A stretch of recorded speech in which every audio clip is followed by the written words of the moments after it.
Republican Senator Kelly Loeffler, again Republican senator, is in a runoff election with in Georgia, along with Republican Senator David Perdue, and I'm sorry I messed up the name, but and I'll go over David Perdue, the other coward, other Republican. But anyway, Georgia again, as I talked about a week ago. To I'm thinking about that song. Did about a week ago, whatever that song. Anyway, so, last week I told you that Sidney Powell was telling people, hey, make sure you don't go vote because the election's rigged, and Lynn Wood, too, the attorney. So if you didn't see that video, go ahead and check that out. Anyway, so they had the runoff debate, and so she was with Raphael Warnock. He's a Reverend Raphael Warnock. He's got a church. He's a pastor. He's a good man. He's supportive of Medicare for all and Green New Deal and college for all and all kinds of goodies, forgiving student debt, forgiving medical debt, I think I said, but housing for all, jobs for all, every kind of thing that progressives love. And so Kelly Loeffler was confronted about something that she did because, and I'll tell you more about it as the video continues. So Kelly Loeffler was confronted by this moderator who, in the runoff debate with Raphael Warnock, because she, during the precursor to the pandemic in January, basically got a briefing from Dr. Anthony Fauci and Dr. Robert Redfield of Health and Human Services, or I think that's what he is. Correct me if I'm wrong. But so basically she went and did insider training. What's insider training? When you take information that you get from the federal government as a leader and official of the federal government, like a congressperson, and then you go buy or sell stock according to what's happening in the country. So she did that. And I'm going to let the moderator tell you exactly what Kelly Loeffler did, and then we're going to come back and talk about it because it's incredible.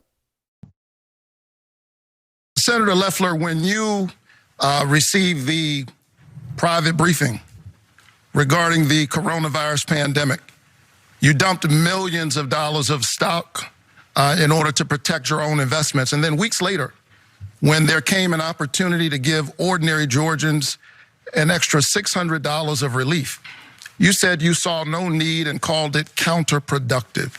Why do you think it's counterproductive to help ordinary Georgians in the middle of a pandemic? Well, thank you for that question, because I've been completely exonerated. Those are lies perpetrated by the left-wing media and Democrats to distract from their radical agenda. So no, it's not a lie. It's not a lie. You traded stock, Kelly Loeffler, you freaking criminal. So she says, "Oh my God, that's a lie by the Democrats, the left Democrats with their radical agenda." Okay, that's actually not a lie, and you were not exonerated. You were not exonerated. So let me tell you exactly what happened, and then I'll tell you why she wasn't exonerated, and then I'll go on and talk a little bit more. So, firstly, on January 24th, Senator Kelly Loeffler, along with all the other people in the intelligence community, Richard Burr, Dianne Feinstein, all participated in this scandal, that scam that happened.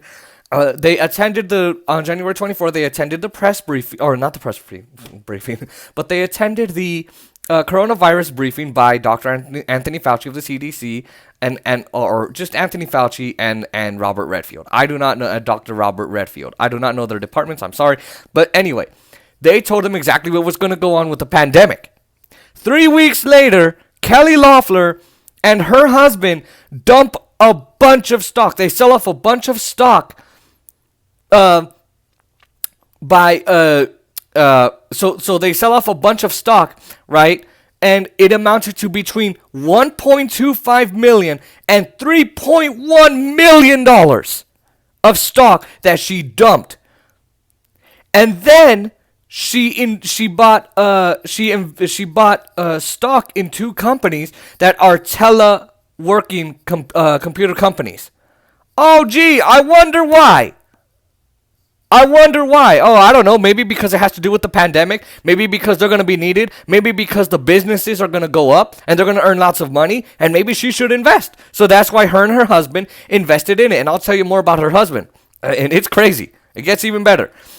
Then 3 weeks later, well, that happened 3 weeks later, as I said. So they dumped the stock. They invested in the two companies. Then at the end of February, as the market started to crash, they decide... The couple decides to dump $18.7 million in Intercontinental Exchange stock. Okay? Now, I'm not sure exactly what that is, but, hey, I'm not a stock market person. But then, right, now,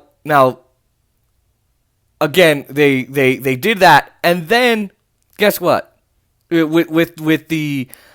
they did that in three separate deals. And then they dumped their stock in retail companies such as Lululemon and TJ Maxx. Why? Because retail companies got hit so bad during this pandemic that they lost so much money. And a lot of them didn't go online.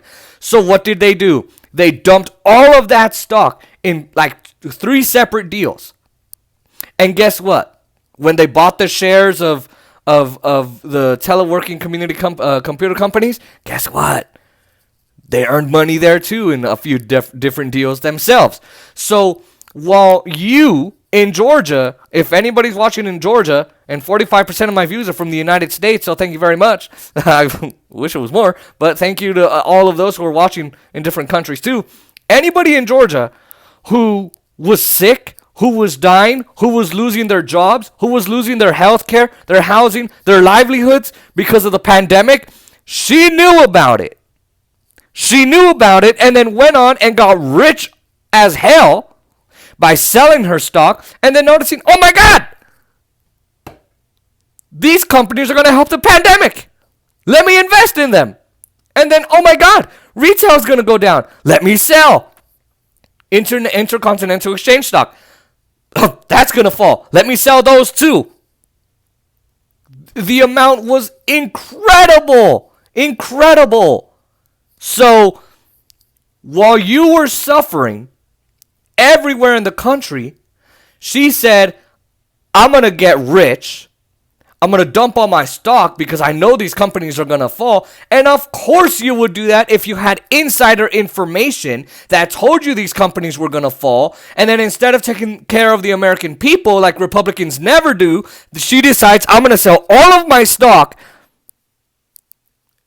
and then get rich. And then she said, well, yeah, unemployment insurance, that's way too much. That's not very pragmatic. That's counterproductive. No, what's counterproductive is you getting rich and then making a bunch of Georgians, people in Georgia and here in the United States, suffer because of your greedy ass. Now, she said she was exonerated. Let me tell you why that's not the case. So, the Senate Ethics Committee is made up of... not an independent source, not an independent body in an independent building. Oh, no. That'd be too good. That would be way too progressive. No, it's fellow senators. Jean Shaheen and Ryan Schatz and a bunch of other senators who got together and said, oh, hey, are they good? Yeah, they're good. Okay, nope, she did nothing wrong. Why? Because Richard Burr and Dianne Feinstein, a Democrat, also did insider trading. But guess what? All these people are crooks. They're goddamn crooks and they're criminals. And they're like, oh, hey, we're all crooks. We got to protect ourselves. Hell yeah. And so all of them protected themselves and each other. And they said, Dianne Feinstein, Kelly Loeffler, you're free to go. You're free to go. Because if the Democrats were to go after Kelly Loeffler like they should have and Richard Burr like they should have, then the Republicans would turn right around and say, oh, well, you went after them. I'll go after Dianne Feinstein. But here's the thing. They're all friends. They may talk their crap in public, but guess what? Behind closed doors, they're fist bumping. Yeah, what's up, dude? Yeah, man. What's up? How you doing? Yeah. Oh, I love you, Feinstein. Lindsey Graham, let me hug you without a mask. Oh, beautiful, beautiful hearing. Let's make people lose their health care with Amy Coney Barrett. Yeah, okay, there you go. Now, so she wasn't completely exonerated. There's been no FBI investigation. There's been no state investigations. There's been no court investigations. There's been nothing about the Justice Department investigating this. So technically, your friends clearing you of a crime does not constitute you being exonerated. That's like if you killed someone and said, "Hey man, could you help me please?" "Oh yeah, sure man, I got you." And then the cops come to you and you say, "Oh, I'm sorry, officer. They said I was these people over here said I was exonerated." Yeah, good. Put your hands behind your back. Just put your hands behind your back. Come on, you're going to jail. Like, let's go, because that doesn't work. Now, if you want, like, here's the other thing. If you want to get rich, go ahead, get rich. That's part of the American dream, right? That most of us can't access because you put us in debt. But anyway, go ahead, get rich. Here's the problem, okay? Kelly Loeffler is so rich. So rich. Her husband is the president of the New York Stock Exchange, the NYSE. Like, he's literally the president and the CEO. He owns the New York Stock Exchange. I didn't even know you could own it. I thought, like, okay, CEO or whatever, but he literally owns the New York Stock Exchange, the NYSE. He owns it. Together, they have about $500 million. That person, Kelly Loeffler, should not be a senator. If she's over here selling a bunch of stock, investing in other companies, which pay out dividends. If you don't know what dividends are, the company basically gives you a thank you for investing in them, whether it's $2 a month, whether, whatever it is, $10, $20, or $1,000, it doesn't matter, 3,000, 10,000. It's a little thank you. So she gets paid off of that, plus her $170,000 salary from Congress, like $175,000, and then, like, she just gets rich while you get a $1,200 stimulus check, measly little crumb. You get $600 for unemployment insurance until July 31st, and then they say, "Screw you! I don't know how you're gonna survive, but I got my money." That's exactly what's happening now. I know Republicans say, "Oh, the Democrats are so corrupt." Yeah, no, your Republicans are even more corrupt. Now, corporate Democrats, yes, they are, and I will never back down from that. But the Republicans are just beyond gross, beyond corrupt. Again, this is another reason why it's a problem. So, Kelly Loeffler didn't get elected to this seat. No, instead, Brian Kemp, the corrupt criminal governor of New York, I need to learn how to speak. I should. The corrupt criminal governor of Georgia appointed her to the seat. And the reason why is because she donated $2 million to a bunch of politicians, including Brian Kemp. And then Brian Kemp put her in there. And then what's even worse is Kelly Loeffler said, "Oh, well, I've got my money. I mean, come on. Okay, I donated the money. So now I can do my part. You did your part. Now I did my part. Now guess what? I'm now a senator. I'm a senator now. I'm going to get me and my husband rich by passing a $4.25 trillion stimulus for Wall Street and for us. And then guess what? I'm going to screw over the American workers."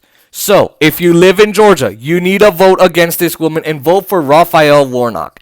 Because these are not just little lies that Warnock made up. These are actual truths. It came out, and this woman needs to be out of office. Out of office, out of the Senate. I'm deadly serious. She needs to be out. This is completely irresponsible, stupid, and arrogant. And while millions and millions of people are going bankrupt, they're losing their health care, they're losing their jobs, they're